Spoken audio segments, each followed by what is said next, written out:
What if grief isn't something you move on from, but something you learn to move with? In this episode, grief educator Lisa Rites talks about the losses we don't always name, the damage caused by well-meaning advice, and why so many people feel like they're grieving wrong. We explore divorce as grief, delayed grief, and the quiet ways loss shows up years later, often when we least expect it. If you've ever felt pressure to be strong, to hurry your healing, or to pretend you're fine when you're not, this conversation is for you. This is Stories from Real Life with Melvin E. Edwards, and today's story is Lisa Rites: death, divorce, and the grief between them. You are listening to Stories from Real Life, a podcast by engaging storytellers for engaged story listeners. Here's your host, author and journalist, Melvin E. Edwards.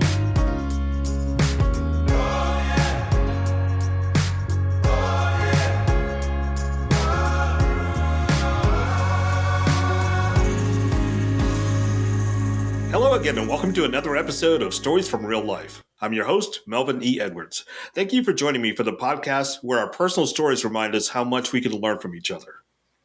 In this episode, grief educator Lisa Rites talks about the losses we don't always name, the damage caused by well-meaning advice, and why so many people feel like they're grieving the wrong kind of way.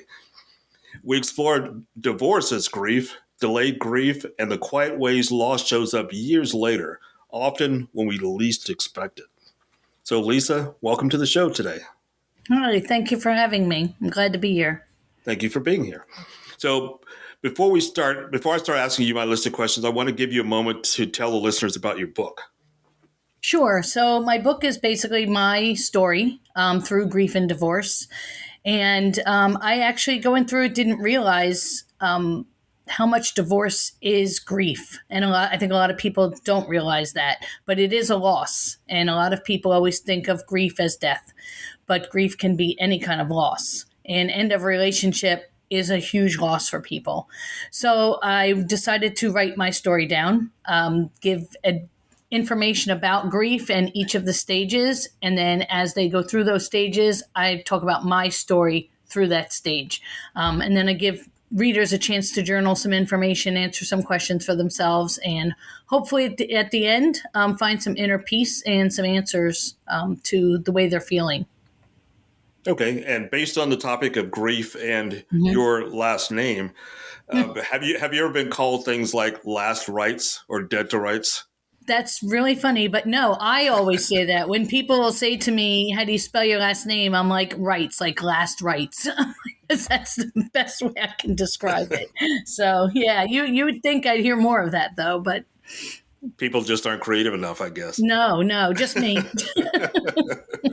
All right, so can you share a story about how your personal experiences with grief and divorce led you to become a certified grief educator? Yeah, so 40 years of my life, I was a registered respiratory therapist. So I dealt with families and grieving families, families that were just going towards near death with their loved ones. Unfortunately, with respiratory disease, a lot of times there's no better outcome. So as I was progressing out of my full-time career, I wanted to continue to do something with my life and something that I could help with compassion and empathy. So I looked into this profession and moved myself over to be a certified grief educator, and went through the courses and the schooling. And now I work with clients that are going through grief, and not therapy. It's more education, truly education, walking side by side with somebody that is going through the grief process and trying to help them as they go through each of the stages. So do you work with like hospices, things like that? Yes, but I mostly work with clients on my own, all virtual. And I've worked with veterans. I work with, obviously, end of relationship is one of my niches. And then a lot of times I work with a lot of caregivers that are family members that are living with the elderly or their parents that are near death, that I try to help those caregivers learn about the death process and the grieving process as they're getting ready to grieve their loved ones. All right. So, what did you learn from being a respiratory therapist that helps you in your approach now? Well, knowing as a respiratory therapist, and a lot of patients aren't told, especially when they have a lung disease such as COPD or emphysema, that there is no cure for that, and life can get very difficult towards the end. Your breathing process. So I'm working with families and trying to help them through that. I used to run a COPD support group for families to help them through what they were facing, because a lot of times people, again, are just misinformed and don't have all the information, and change in diet or just change in activities that patients can do, and family members think their family, their person who has a disease is able to do all the things they used to do, and they're not. And so working with that kind of helped me with this, because now, again, I can work with families and work with others that are going through that. Okay. What was the moment you realized you wanted to dedicate your career to grief education and support? I think because I'm a very compassionate person. I get a lot of that from my mother. I just love to help people. I always tell people I'm the person that always brought the stray dogs home when I was growing up. I've always had that in me. I believe in people. I want the best for people. So once I moved out of respiratory, I just really wanted to find something that I could be able to help people and just watch them grow. And it's just such a great feeling when you're helping somebody in grief, be able to move into another step, even if it's just being able to wake up in the morning and put your feet on the floor. That's a huge step for some people. And when I'm meeting with them and they're telling me that, and they're just like, oh, I was able to do this. And, I went to a book club by myself because maybe their partner's gone now, or they were out to dinner or lunch by themselves. Just to see that makes me feel so good that I'm able to help somebody be able to just move on to another step. Move forward, I should say. Okay. Sorry to interrupt. Was there any particular loss or turning point that shifted your perspective on grief? There really wasn't. It really just came from my heart, and it was just something that I wanted to do. I did lose my mom back in March, which I think what I know now was able to help me through more of that versus when my dad passed. And learning in the grief education course about all the different losses, because I didn't realize myself how many different types of losses there are, and learning about that whole relationship and divorce, and going, aha, that's crazy. Like, I went through all that, so I just feel like I learned a lot more about grief myself, not knowing about all the different losses. Okay. Does your definition of grief differ from like the common cultural understanding? I believe it does. I think culturally we are not educated. I feel like grief is one of those taboo subjects that people just don't talk about. We don't learn about it. People are just told, a family member passed, this is the process we're going to do. And then, okay, now you got to go back to work or school or, whatever wherever you're at the time. And basically that's it. We talk about our loved one here and there, but people just don't realize that there is a whole process to go through. And for some people, it can last a lifetime. For some people, it might just be through the process and they're good.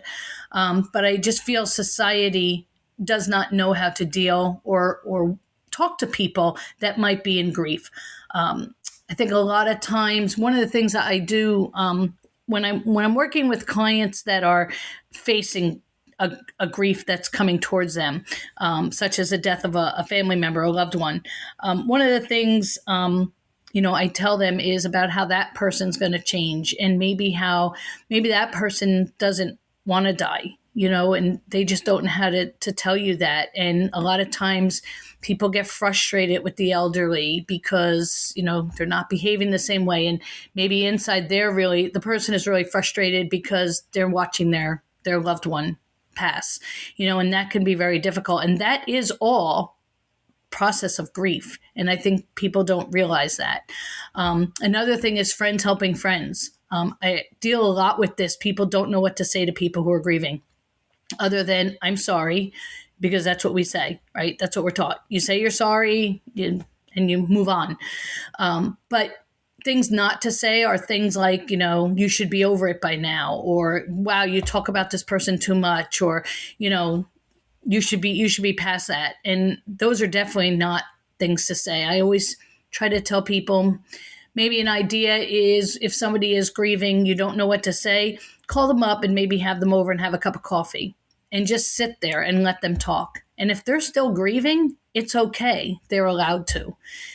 Try not to stop them, tell them that they shouldn't be talking about their loved one, because it's perfectly fine to do that. But I feel in society, we don't have the patience for people that are in grief. And that's just sad. It is sad. And one thing I've learned, having lost both of my parents when I was pretty young, especially my dad when I was 13 years old, over the Christmas break, my now adult son, who lives in Virginia and I live in Texas, he's been married about a year and a half, and he and his wife came down for the holidays. And we drove to Houston to the cemetery where my parents are buried. And it was sort of an opportunity in my mind to sort of introduce my parents to my daughter-in-law and my now adult son. And it was way more emotional than I anticipated it being. And I think part of it was because my son is so much like my dad, and me thinking about how much they would have enjoyed each other's company. And yeah, when we think about the things that our parents are missing or our loved ones are missing. I have the same thing. I've had some children get married since my dad passed, and he didn't get to see that. And I know he would have loved it. And I know he would love all my son-in-laws and, daughter-in-law and all that. But, he didn't get that opportunity. So, yeah, that's that. And again, that is still part of grief, because it does come back up at you when you least expect it. And, even and like after you said, 45 years. Right. But it tugged at the heartstrings, because you went there and it was a whole different experience for you, where maybe if you visit him, you just go, you talk to him. And now, here's where you wanted him to meet some people in your life that are important to you, and he would have loved. So your whole attitude changes, and it's a whole different outlook. I used to go to the cemeteries sometimes, like to see aunts or uncles, and, just do the thing that I was told I was supposed to do. And then I would see like a young family sitting on Father's Day at the grave in beach chairs. And I'm like, what are those people doing? Like, that's crazy. I just couldn't understand it. But you know what? Since I've been doing this now, and I'm getting that, like I said, my mom passed in March, and Christmas Eve, my husband and I drove out to the cemetery, and on Thanksgiving, we drove out to the cemetery, and we brought some coffee, because my mom loved to have morning coffee. So we went and we had a cup of coffee with my mom, and I talked to her and my dad, and I took some pictures and sent them to my kids, things I never thought I would do, but it stirred up a whole different feeling inside. And I realized that's okay. You're allowed to do this. That person was a part of your life for a really long time. We don't have to forget them. And a lot of people feel they have to move on in grief. You just need to move forward. That's a great distinction. So we talked about death, and you mentioned divorce as reasons to grieve, but also life transitions. How are these experiences similar, and how are they different? So life experiences is a great form of grief. And I think people don't realize, again, that they're in grief when major things happen, such as loss of a job, loss of a family home. Maybe you're moving to another place and you're going to lose all your friends. People don't understand what that feeling is, and that is a feeling of grief because it's a loss. For some of the veterans that I work with, it's a loss of a limb. It could be loss of themselves being in the service. So really, any type of loss, people can grieve. Grief doesn't just have to be a death. So we're trying to educate more on the word grieve, because that word does pertain to a lot of things in life. And for a lot of people, it's going to be your new normal. if you're moving, let's just say, like you said, I moved from New Jersey to Delaware. I remember the day I moved out of my house and everybody left. We had unpacked and I stood in my kitchen that I had raised my family in. This was after my divorce. And I just cried. Didn't understand why. I was sad. I was just so sad. But that's grief. It is. It's grief. I'm losing. I lost my house, my family home where I was raising my children. I would move to another place and I'm remarried, and I'm not saying life isn't good on this side. It is. But for that moment, I needed to grieve and I needed to let go of what that was for me. And now I needed to move on to what my new normal was going to look like. I always tell people too, you can hold joy in one hand and grief in the other. And that's what I try to, when I'm working with my clients, I try to get them to that part where they're still holding that grief, which is fine because you're still want to remember some of the things you had, but you can have joy and you can move on and you can still have life. Your life is just going to look a little different. All right. So in your view, why is an individualized support so important for the grief journey? I do believe to have someone who understands the grief journey, like we were just talking about with education and trying to maybe talk to your friends or people who just don't understand. And I'm not saying you have to be in therapy or you have to, go to see doctors or whatever. But I think just having somebody to support you and help educate you along the way and let you know that your feelings are valid, what you're feeling is fine, and how do we move to that next step?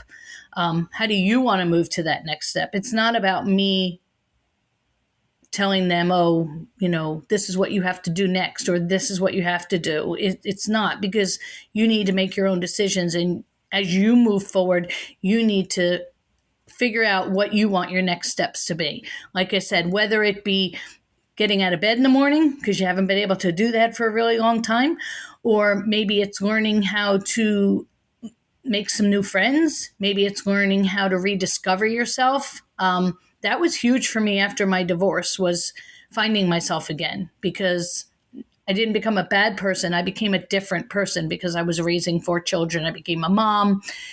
All those things that were Lisa when she was single, not with a family, had gone away.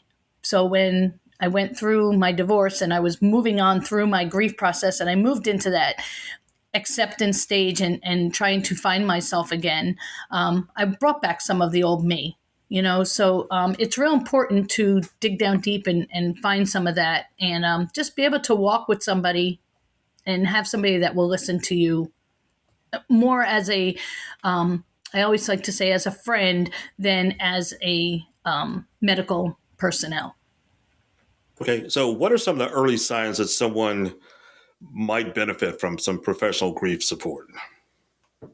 So usually right away after a death, I usually won't take on a new client because people are in early grief, and I think it's too early to move into some of those stages. And I usually like to tell people when I meet with them, reach out to me in about 6 months. Let's see where you're at, so that they have some time to have that personal grief and get all of that off of them, and then kind of start to look into, especially if you find you're not moving on.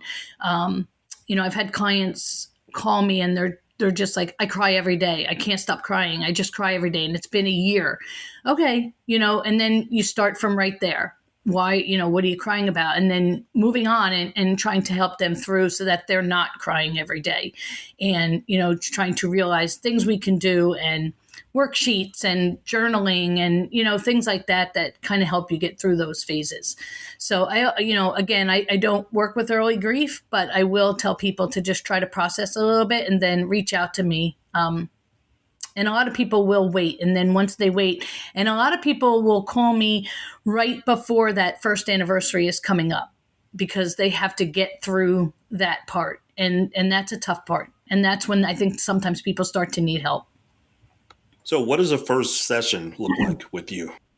So I offer a free session first where we talk. I like to hear who their loss was or what their loss was, talk about it a little bit, see where they are in the grief process. Some people could be 10 years in, some people could be a year in, and then just try to see if we're both a good fit. And then I usually tell people, think about it, decide if this is something that you want, and then they can go back and book sessions if they want to. And then I usually start with that client wherever they are in their grief process. It could be anger, it could be trying to learn acceptance. So everybody's in different places of the grief process. And then we kind of go from there. So I, never tell people just sign on. I always like to, make sure that they're thinking about it and if this is something that they want to do or talk about. So if somebody's in the midst of grief, what are the first things you encourage them to prioritize? Usually the first thing we talk about is journaling. Journaling is a big relief process. And if they haven't been journaling, I usually always have my clients start. That's the first week. We'll always start with journaling and writing things down, whether it's anger. It depends, again, where they are and what kind of journaling we'd be doing. And then always providing worksheets and moving on and, just talking through wherever stages that they're at. But journaling is huge. And when you look at my website or you look at my monthly newsletters, they're always talking about journaling because it's just such a good way for people to get and release whatever it is they're thinking or feeling. All right. So how can somebody best support someone they know and who's in the grieving process without overstepping their boundaries or saying the wrong things? Right. So like I said, some of the wrong things that you could say, don't say those. But I always tell people supporting a friend or a loved one. First off, maybe have them over for coffee, maybe bring them lunch, maybe ask if they want to go for a walk and let them say whatever they want to say. Just listen. Don't answer back saying, oh, I had that with my father, and then start rambling about yours. There'll be a chance for you to say yours too, but, try to just let that conversation roll and let that person speak to you and just say whatever it is they're feeling. And if they want to talk about their loved one for 20 minutes, that's okay. Let them, just shake your head and say, yeah, oh, or I remember that, or that was so funny about that person, but saying, well, you'll get better, or you're going to get over this, or, they will, but they might not right away. And it's not what they want to hear because they're going to walk away saying, okay, great. That didn't help me. So just kind of being empathetic and really listening to what the person's saying and just support whatever it is that they're telling you. Yeah, obviously different people express grief in different kinds of ways, but there's also different stages of grief within that one person too. So you can have like moments of sorrow and moments of joy. So how do you help people understand that kind of complexity? So I will talk about the different stages in the beginning. And I always tell people it's like a ladder. And as you move through the stages, because the stages don't have to happen in order, but as you're moving through, I always talk about anger because anger is probably the biggest and the hardest stage to get past because whatever your loss is, there is usually anger that comes with it. So I always tell people, you may start feeling better and you're working your way up that ladder and you're getting towards, feeling a little bit better. And then you're going to have a really bad day and you're going to fall back down and you're going to get really angry and you're going to get really mad, and again, it's okay, but what are you going to do if that happens? Or try to find out what their triggers are that upset them and how are we going to deal with those triggers? And the next time the trigger comes, what are we going to do to get past that trigger so that you don't fall back into a stage and stay there because you never want to get stuck. I always tell people try not to get stuck in grief. You want to moving forward is really the goal that we work with is to just get you forward and get you past wherever you're at. We don't want you to stay stuck. What are some coping mechanisms that people can use to help them get past a stuck stage? Past the stuck stage. So yeah, you really have to, you have to think about what your trigger might be that is making you stay there. So let me just take like for my divorce, when I was stuck in that anger stage for a really, really long time, because my husband left me. So I was really angry.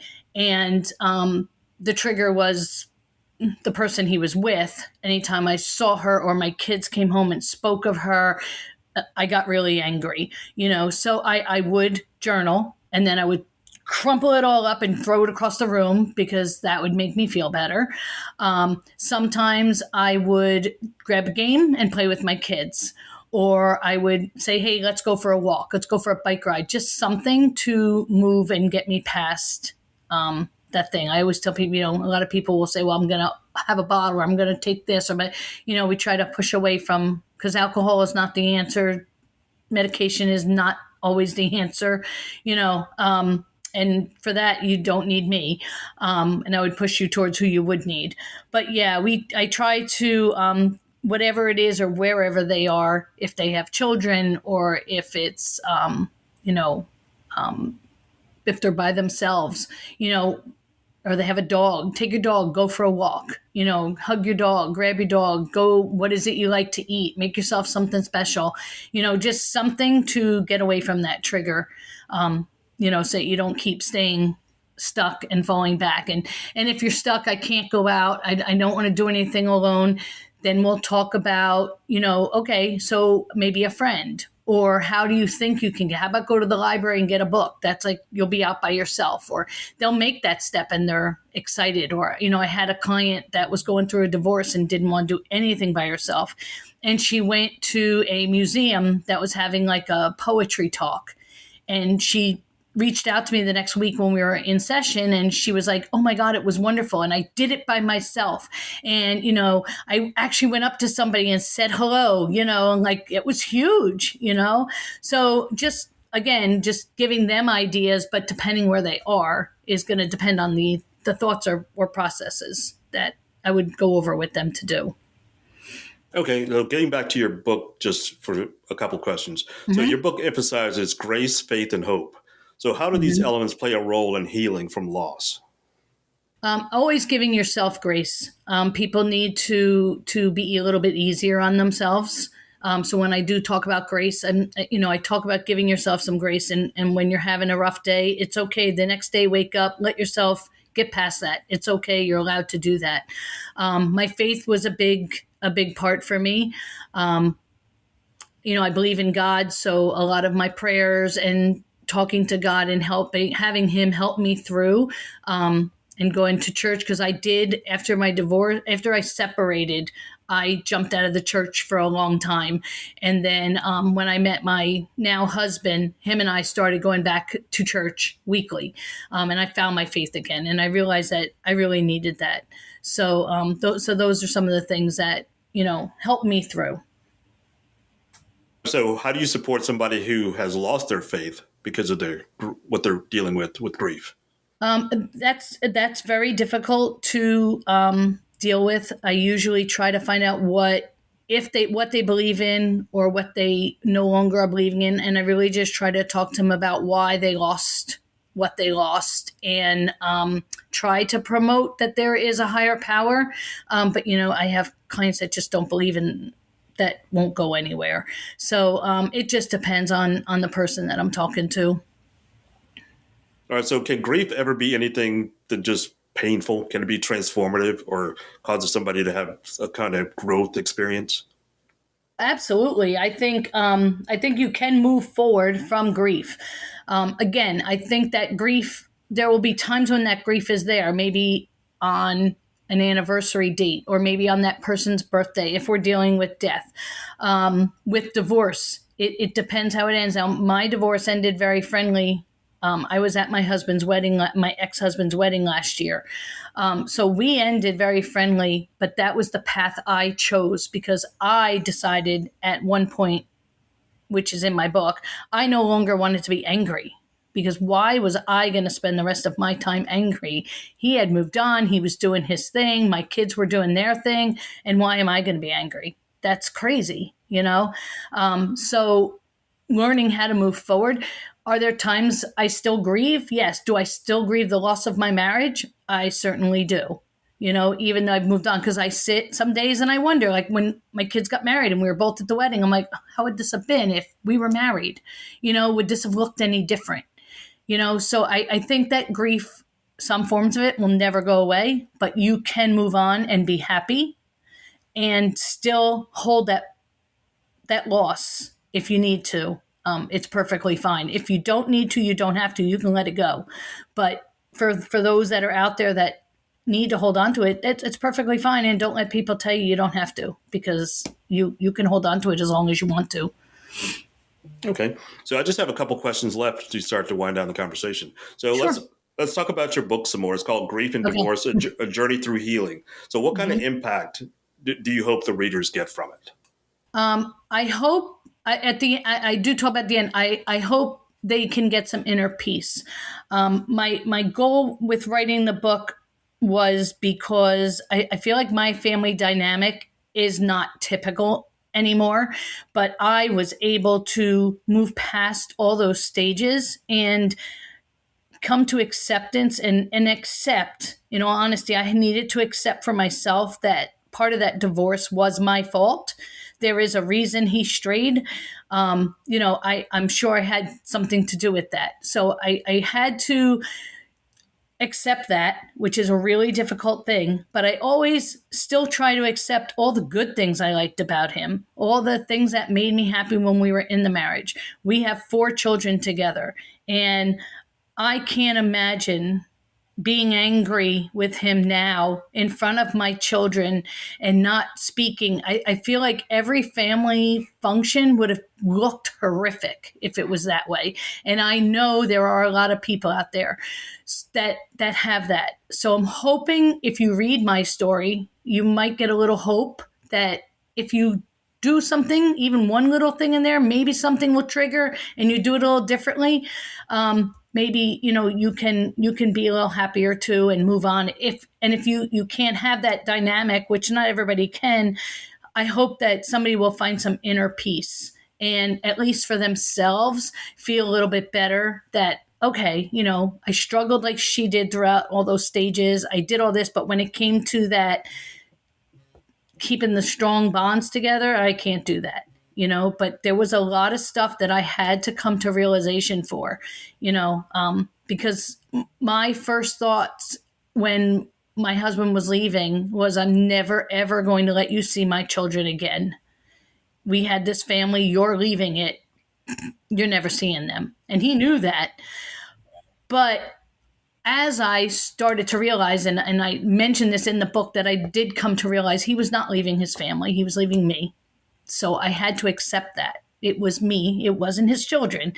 And by him having them or having time with them, it gave me free time. Oh, duh. Gave me time to go do some things for myself, and again, why make that strain on yourself, whether you're the male in the situation or the female, being selfish is not going to help anybody in this situation, so if at any part you can start to look forward and move on, even if you're just at the end of a relationship, maybe there are no children, maybe it's not even a divorce, but I know people who are in relationships that can't even date anymore. There is a way, and you can do this. You have to just learn and be educated on the ways to get through it, and you can get through it. I do believe that.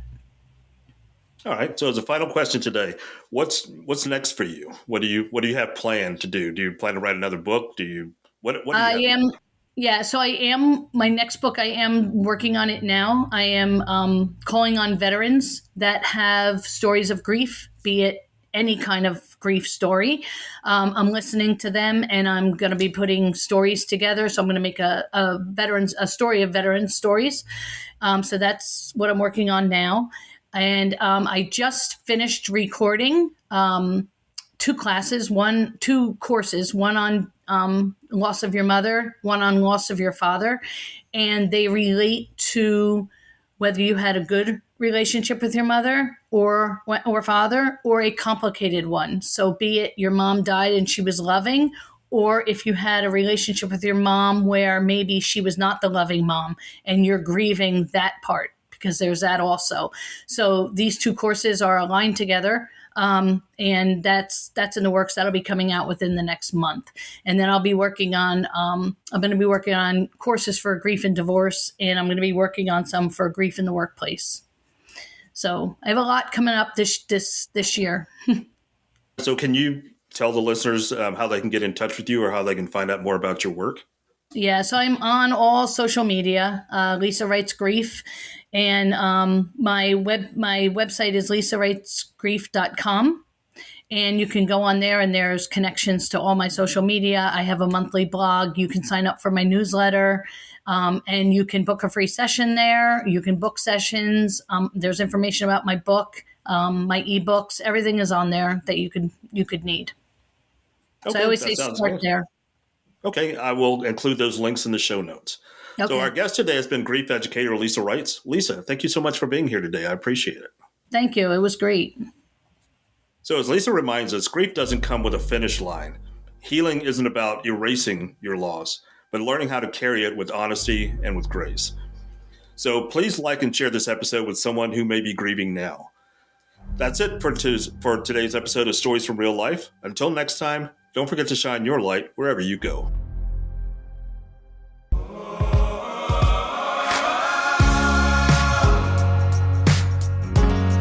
That was Stories from Real Life. Join us again next week for another great storytelling journey. See you next time.